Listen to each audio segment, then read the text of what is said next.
Another day, another school na naman po tayo dito mga kanags.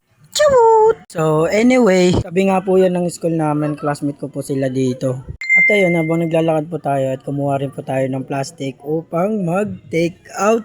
Take out! Chubut! At ayun, papunta na nga po pala tayo sa may kabilang school na kung saan andito ang mga teacher at mga classmate ko po. At ayun, nawakan po nila yung cellphone ko. At actually, hindi po nila alam to mga kanabs.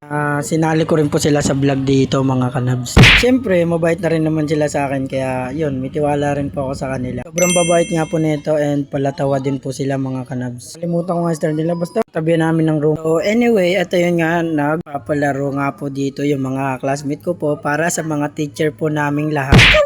Nakikita rin namin na masaya din yung mga guro po namin at syempre lahat din kami masaya dahil sila na po yung pangalawang magulang po namin sa school dito mga kanabs. Kaya nagpapasalamat po ako sa lahat ng teacher po kahit saang school na lugar mga kanabs. Kaya sa feeling na nakikita mo yung mga teacher mo na masaya. Masaya?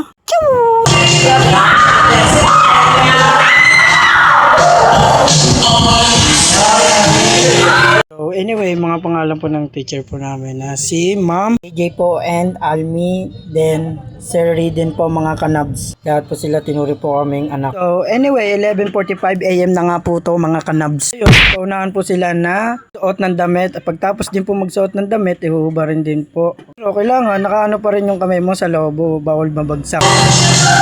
Diwan no?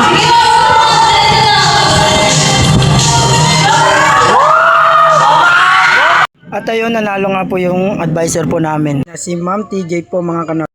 Mga kanabs, at maraming salamat din po at mga teachers day po at sa mga classmates ko rin po. At ayun, nag-TV na lang po. Bye!